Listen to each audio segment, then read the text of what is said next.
हाय बच्चों, good morning.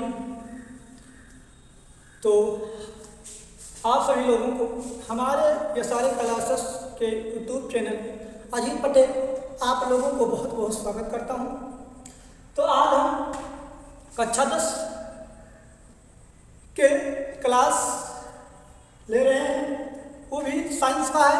Science में हमने कल आप लोगों का पहला चैप्टर रसायन विज्ञान में से पढ़ाया था, जो आपका है रासायनिक क्रिया एवं समीकरण, केमिकल रिएक्शन एंड इक्वेशन। तो यह आप लोगों को पढ़ाया गया था। तो आज आप लोग पढ़ेंगे, कुछ पॉइंट बता दिया था गया था कल, वहाँ से आप लोग आगे पढ़ेंगे। तो आप लोगों को कल उत्पाद तक बताया गया था। कहाँ तक बताया गया था? उत्पाद तक बताया गया था कि जब कोई रासायनिक क्रिया अभिकारक द्वारा होता है तो उत्पाद बनता है।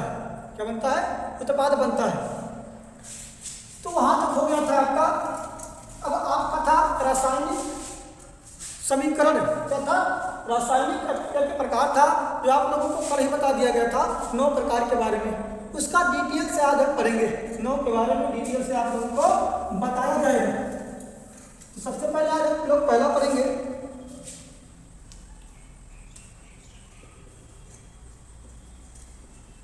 संयोजन क्रिया।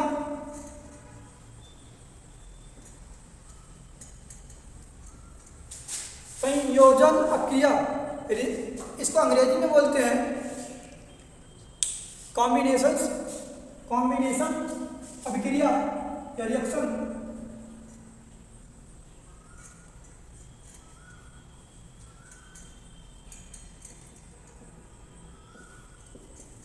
कॉम्बिनेशन रिएक्शन कॉम्बिनेट करता है एक दूसरे से, संयोग जुड़ने का काम करता है। क्या करता है? जुड़ने का काम करता है, कॉम्बिनेट करता है। तो संयोजन क्रिया, संयोजन इसका मतलब क्या होता है? एक दूसरे से जुड़ना। क्या होता है? एक दूसरे से जुड़ने का काम, संयोजक का काम करता है। यही आपका संयोजन क्रिया होता है। जैसे मान लेते हैं, अब यहाँ क्या होता है संयोजन क्रिया में कि जब 2 या 2 से अधिक अभिकारक, क्या होता है? अभिकारक, इसी वहाँ हमने बताया था HCl प्लस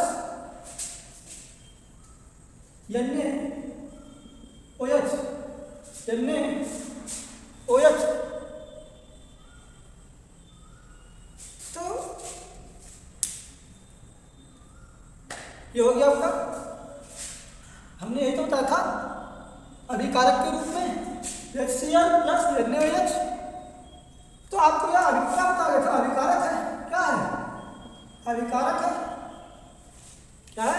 अभिकारक है। तो जब 2 या 2 से अधिक अभिकारक आपस में अपक्रिया करेंगे, क्या करेंगे? आपस में अपक्रिया करेंगे। आपस में अपक्रिया नहीं कर रहे हैं, अलग अलग अभिकारक है, 2 अलग अलग अभिकारक है। ये HCl है, हाइड्रोक्लोरिक अम्ल है, ये NaOH है, सोडियम हाइड्रोक्साइड है। तो अलग अलग अभिकारक है। जब अलग अलग अभिकारक आपस में अपक्रिया करेंगे तो क्या कहलाता है? संयोजन क्रिया। क्योंकि ये आपस में मिल जाते हैं, मिल करके एक उत्पाद बना लेते हैं। तो ये आपका क्या हो गया? संयोजन क्रिया हो गया। क्या हो गया? संयोजन क्रिया हो गया। जैसे आपको हम बता दें एग्जाम्पल के रूप में C+O2, ये आपका अलग है अभिकारक, ये आपका अलग अभिकारक। दोनों आपस में मिल जाएंगे, अलग अलग अभिकारक है, आपस में मिल जाएंगे, बना देगा क्या? CO2। क्या बन गया? CO2। एक अलग पदार्थ बन गया। यहाँ कार्बन था, यहाँ ऑक्सीजन था, अलग अलग अभिकारक था। यहाँ क्या बन गया आपका? एक पदार्थ बन गया, कार्बन बन गया। यहाँ संयोज हो गया, कॉम्बिनेट हो गया, इसमें कॉम्बिनेट आ गया। क्या आ गया बच्चों? यहाँ कॉम्बिनेट आ गया।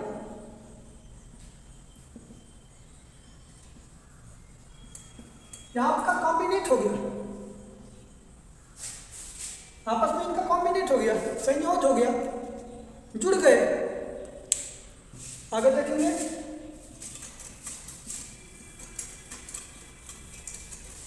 इसके बाद दूसरा है वियोजन क्रिया।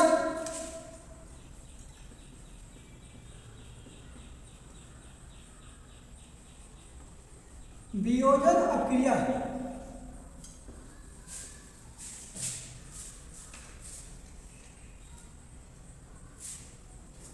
वियोजन अपक्रिया डी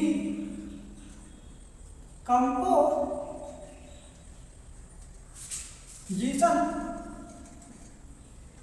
रिएक्शन। डीकम्पोजिशन रिएक्शन ये आपका हो गया वियोजन अपक्रिया, डीकम्पोजिशन रिएक्शन। अब वियोजन क्या है? आपने वहाँ संयोजन पढ़ा, जहाँ संयोग होगा एक दूसरे के साथ जुड़ना होगा। अब यहाँ उसका उल्टा है वियोजन, इसको कहते हो वियोग। वियोग माने आप किसी से क्या थे, दुखद स्थिति थी, आपने क्या किया, उनका साथ छोड़ दिया, बिछड़ गए, तो वहाँ वियोग हो गया। क्या हो गया? वियोग हो गया, तो वियोजन हो गया। तो एक अभिकारक टूटकर, अब यहाँ क्या होता है, अभिकारक टूटता है, एक पदार्थ होता है, तो एक अभिकारक टूटकर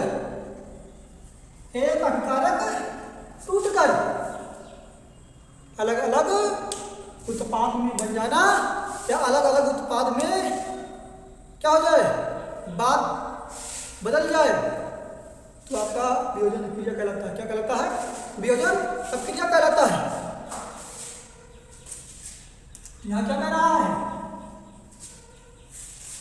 एक अभिकारक टूट जाए, एक अभिकारक है, एक अभिकारक ही तो है, तो ये यहाँ एक अभिकारक है, यहाँ टूट जाए तो दो या दो से अधिक उत्पाद में बदल जाएगा, दो या दो से अधिक उत्पाद में बदल जाएगा। जब अलग रूप में बदल गया, खंड खंड रूप में बदल रहे हैं, तो ये तो वियोजन है। वियोग करना यहाँ वो तो बदल गया, क्या बदल गया, बदल गया ना, तो यहाँ आपका क्या हो गया, अलग अलग रूप में उत्पाद बन गए। यहाँ अलग आपका वियोजन अपक्रिया था, अभिकारक था, समझ आ गया। अब आप लोग तीसरा देखेंगे।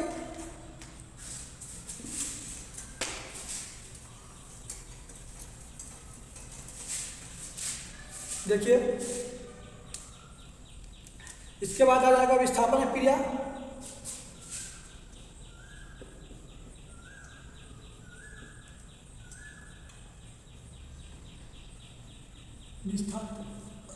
तीसरा है विस्थापन अपक्रिया, इसकी अंग्रेजी है डिस्प्लेसमेंट।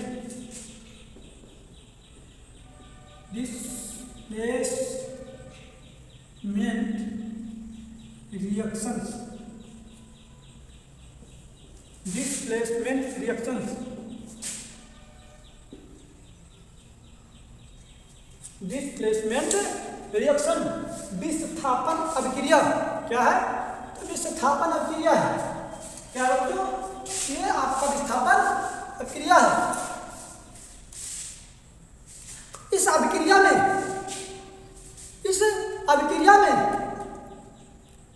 अधिक क्रियाशील पदार्थ कम क्रियाशील पदार्थ की ओर विस्थापित कर देता है।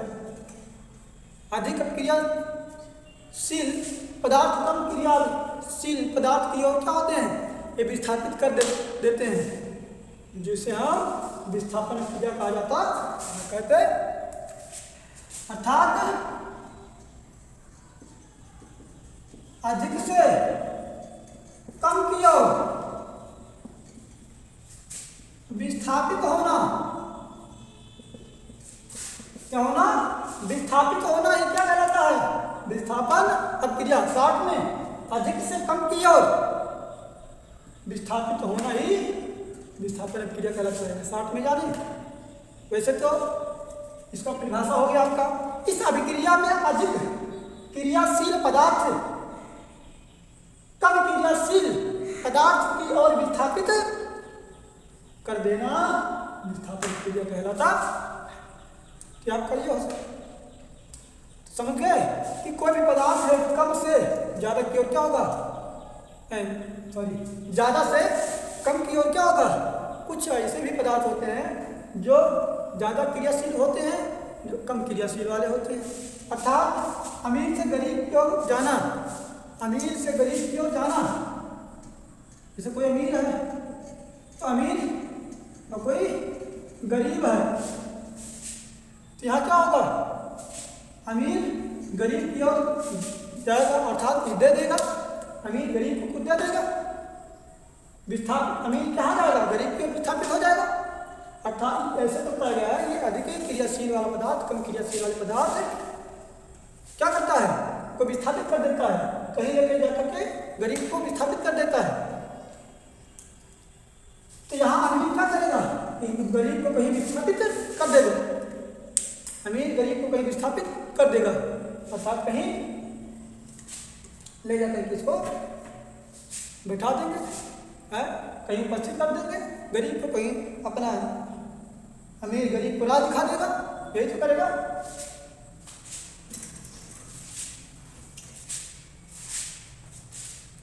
अब जैसे एग्जाम्पल के रूप में थोड़ा समझ जाइए,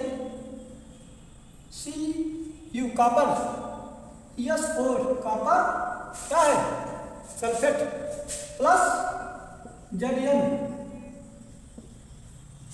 जिप्सम।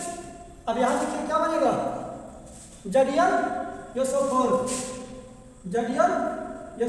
प्लस आपका बचा क्या, Cu, ये आपका विस्थापित हो गया कि नहीं हो गया, अर्थात ये इसमें कम क्रियाशील वाला था, इसमें कम क्रियाशील वाला पदार्थ था, इसको विस्थापित कर दिया गया, विस्थापित कर दिया कि नहीं कर दिया, अब ऐसा अलग कर दिया, ऐसे अमीर गरीब को क्या क्या कर देते हैं, अलग कर देते हैं।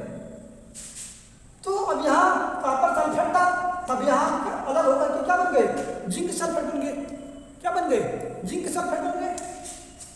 अब यहाँ जिंक सल्फेट बन गया कॉपर सल्फेट से, क्योंकि इसमें कॉपर कम क्रियाशील वाला धातु है, कम क्रियाशील वाला धातु है, इसको क्या कर दिया गया, अलग कर दिया गया। इस प्रकार से ये बदलते हैं, विस्थापन क्रिया इस प्रकार से होती है। इसके बाद चौथा आ गया आपका, चौथा आपका द्विविस्थापन प्रक्रिया बताया गया था, द्विविस्थापन अभिक्रिया, द्विविस्थापन अभिक्रिया, डबल डिस्प्लेसमेंट, डबल डिस्प्लेसमेंट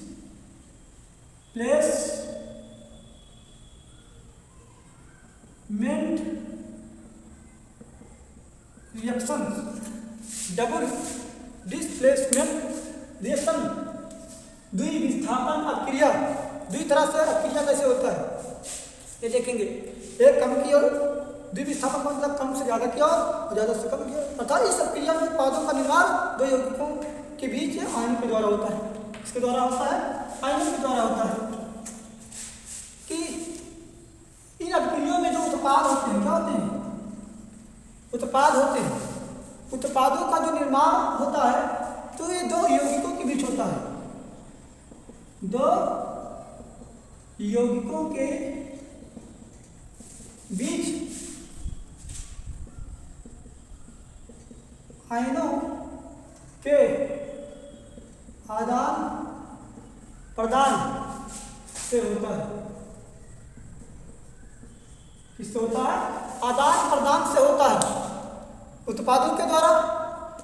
उत्पादों का निर्माण, जो उत्पाद बनते हैं उत्पादों का निर्माण तो यौगिकों के बीच आयनों के आदान प्रदान से होता है। आयन माने क्या, एक होता है धनायन, धनायन, एक होता है ऋणायन, एक होता है धनायन, एक होता है ऋणायन। धनायन माने प्लस चार्ज, ऋणायन माने माइनस चार्ज, ये होता है आयन।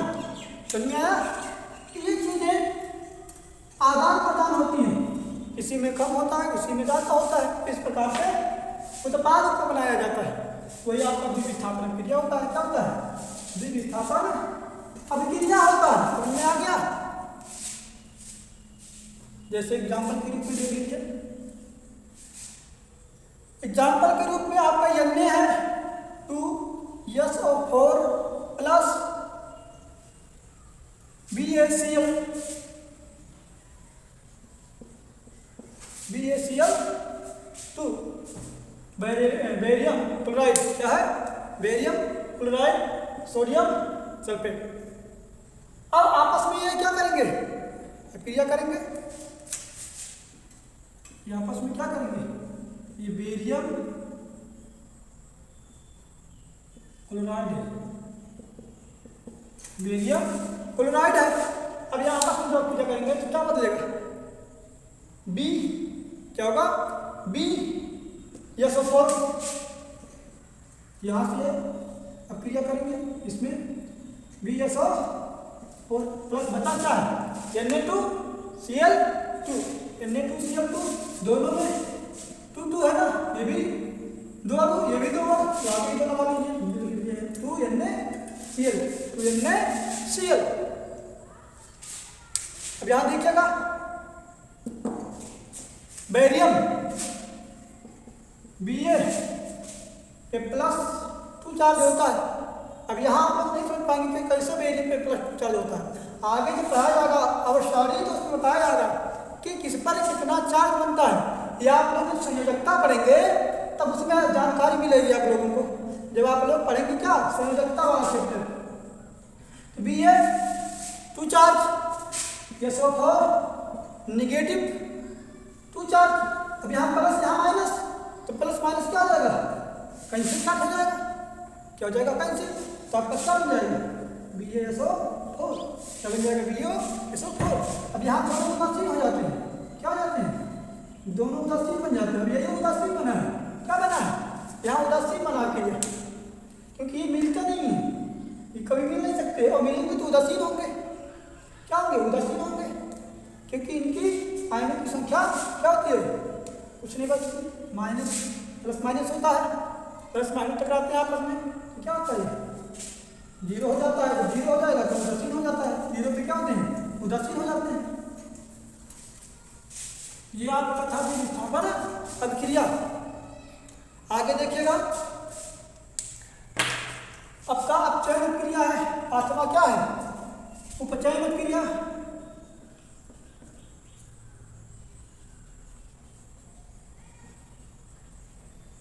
उपचयन क्रिया इसको ऑक्सीडेशन कहा जाता है, ऑक्सी अंग्रेजी में ऑक्सीडेशन बोला जाता है।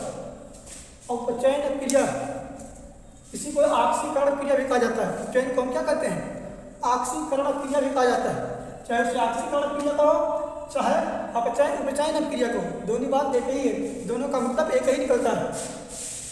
तो उपचयन का मतलब क्या होता है, देखिएगा उपचयन का मतलब क्या होता है कि जिस रासायनिक अभिक्रिया में ऑक्सीजन का योग हो, जिस रासायनिक अभिक्रिया में ऑक्सीजन का योग हो, क्या हो ऑक्सीजन का योग हो, ऑक्सीजन जुड़े और हाइड्रोजन क्या हो, हाइड्रोजन का ह्रास हो, ह्रास माने हानि हो, निकल जाए, जिसमें ऐसा रासायनिक अभिक्रिया जिसमें ऑक्सीजन का योग हो और हाइड्रोजन का ह्रास हो, तो आपका उपचयन क्रिया या ऑक्सीकरण क्रिया कहलाता है। क्या कहलाता है ऑक्सीकरण क्रिया कहलाता है। सेम इसी का उल्टा होता है, क्या अपचयन क्रिया, इसी का उल्टा आपका अपचयन क्रिया होता है। क्या होता है अपचयन क्रिया होता है, इसको हम रिडक्शन कहते हैं। क्या कहते हैं रिडक्शन रिएक्शन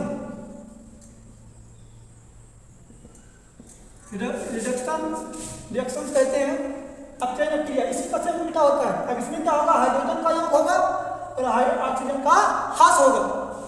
अपचयन क्रिया में हाइड्रोजन का योग होने लगेगा, हाइड्रोजन जुड़ने लगेगा किसमें अपचयन क्रिया में, और ऑक्सीजन का ह्रास होने लगेगा।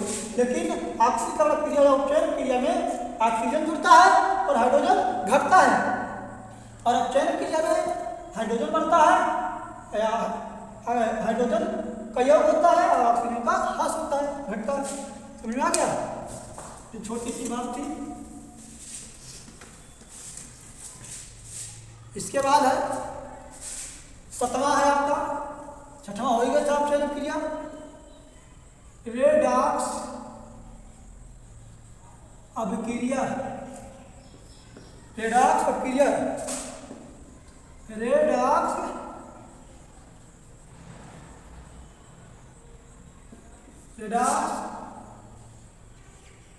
Reaction, redox reaction, redox reaction जो होते हैं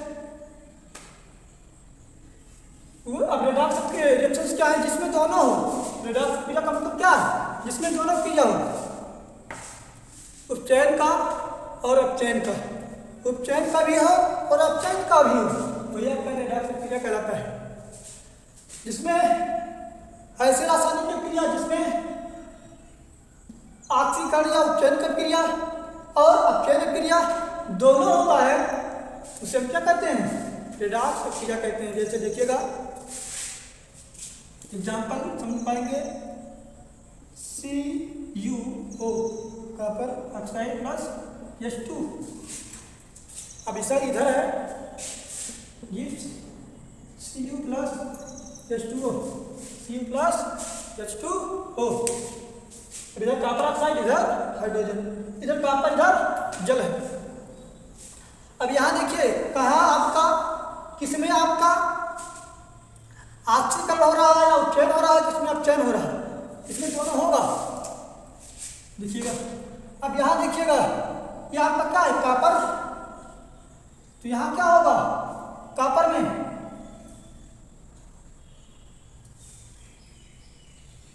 यहाँ क्या होगा आपका अपचयन, क्या होगा अपचयन, यहाँ अपचयन क्रिया होगा। यहाँ देखिए यहाँ क्या होगा ऑक्सीकरण, क्या होगा ऑक्सीकरण क्रिया, इसी को उपचयन भी कहा जाता है, उपचयन क्रिया भी कहा जाता है। समझ आ गया। अब देखिए यहाँ से क्या हो गया अपचयन, अपचयन माने ऑक्सीजन का क्या हो गया, ऑक्सीजन का ह्रास हुआ क्योंकि इसमें हाइड्रोजन जुड़ता है ना, तो ऑक्सीजन निकाल दिया गया, ऑक्सीजन ह्रास हो गया। अब यहाँ क्या हो गया हाइड्रोजन, और अब यहाँ हाइड्रोजन का ह्रास होगा, हाइड्रोजन का ह्रास हो गया, अर्थात यहाँ देखिए ऑक्सीजन जुड़ा है ना, तो यहाँ जुड़ रहा है, अर्थात क्या जुड़ रहा है ऑक्सीजन योग हो रहा है, ऑक्सीजन का जब योग होगा तो आपको क्या कहलाएगा उपचयन क्रिया। तो यहाँ जुड़ा कि नहीं जुड़ा, ऑक्सीजन जुड़ा इसलिए ऑक्सीकरण क्रिया हो गया, ऑक्सीजन ह्रास हुआ ये आपका अपचयन क्रिया हो गया। समझ आ गया।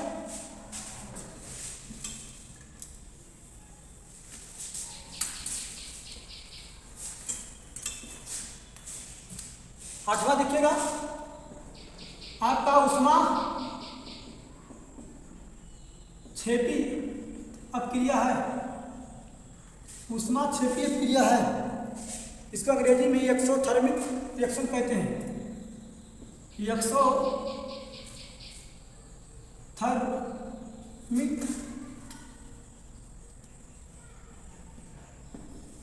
रिएक्शन, एक्सोथर्मिक रिएक्शन बोलते हैं उष्मा क्षेपी अपक्रिया। जिन रासायनिक अपक्रियों में उत्पाद के निर्माण के साथ साथ उष्मा भी उत्पन्न करते हैं, ऐसे रासायनिक अपक्रिया जो उत्पाद के निर्माण में उष्मा भी उत्पन्न करें, क्या उत्पन्न करें उत्पाद तो बनाए ही, उत्पाद के साथ साथ तो उष्मा भी उत्पन्न करें, क्या उत्पन्न करें उष्मा भी उत्पन्न करता हूं, तो आपका ऊष्माक्षेपी अपक्रिया कहलाता, क्या कहलाता है ऊष्माक्षेपी अपक्रिया कहलाता है। जैसे देखिएगा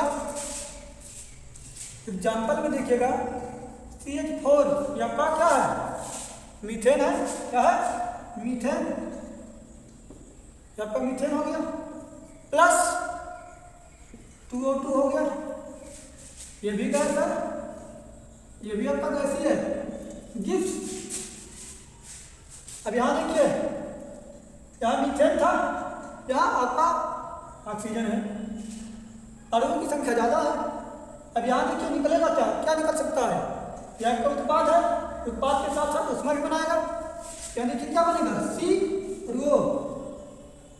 CO2 बनेगा, जोड़ लगा दीजिए CO2 हो गया। आपका यहाँ क्या बन गया कार्बन डाइऑक्साइड बन गया, और क्या बच रहा है प्लस क्या बच रहा है 2 ऑक्सीजन और 4 हाइड्रोजन, ये 2 ऑक्सीजन हो गया, इस प्रकार से एक 2 ऑक्सीजन बचा तो 2 ऑक्सीजन, 2 3 4 हाइड्रोजन हो गया, क्या पर जल हो गया, ये कार्बन डाइऑक्साइड हो गया। इस प्रकार से अलग उत्पाद भी बना, उत्पाद के साथ साथ आपका ऊष्मा भी निकलेगा। क्या निकलेगा? ऊष्मा भी निकलेगा, ऊष्मा भी बनेगा। ठीक, इस प्रकार से आपका इस प्रकार से रिएक्शंस होते हैं। अगला आप लोग इसी में पढ़ लेंगे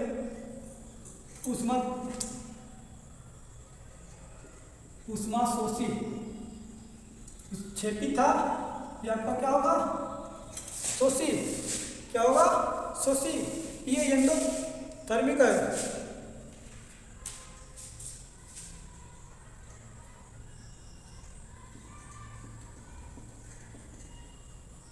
एंडोथर्मिक रिएक्शंस ऊष्मा शोषी क्या है कि जिन रासायनिक क्रिया में ऊर्जा अवशोषित होती है, क्या होती है? अब उसमें क्या था? उत्पन्न करना था ऊष्मा को, इसमें अवशोषित करना है, अवशोषित कर लिया जाए, वही आपका ऊष्मा अवशोषीय क्रिया कहलाता। अर्थात कोई भी पदार्थ है, कोई भी रासायनिक क्रिया हो रहा है तो उसमें ऊर्जा का अवशोषण हो, ऊर्जा का अवशोषण जब होगा, ऊर्जा का अवशोषण जब होगा तभी क्या होगा? ऊष्मा शोषी क्रिया होगा। जैसे एग्जाम्पल के रूप में बता देता हूँ, N2 + O2 gives N2 + O2 gives, ये आपस में क्या है? अभिकारक ही तो है। क्या है? अभिकारक है। ये आपस में मिल जाएंगे तो क्या बनेगा? 2NO। क्या बनेगा? 2NO बनेगा। 2 नाइट्रोजन है, 2 ऑक्सीजन है, 2NO हो गया, उत्पाद बन गया। क्या बन गया? उत्पाद बन गया। उत्पाद के साथ साथ आपका ऊष्मा भी अवशोषित हो गया। क्या हो गया? ऊष्मा अवशोषित हो गया, अर्थात ऊष्मा का हानि हुई, ऊष्मा को अवशोषित कर लिया गया। ठीक, ये आपका आज समाप्त होता है, यहीं तक होगा। इसके बाद अगला पॉइंट, अगला पैराग्राफ जो भी कुछ है वो कल शुरू किया जाएगा। आज का वीडियो यहीं तक, इन 9 के बारे में आप लोगों को बता दिया गया।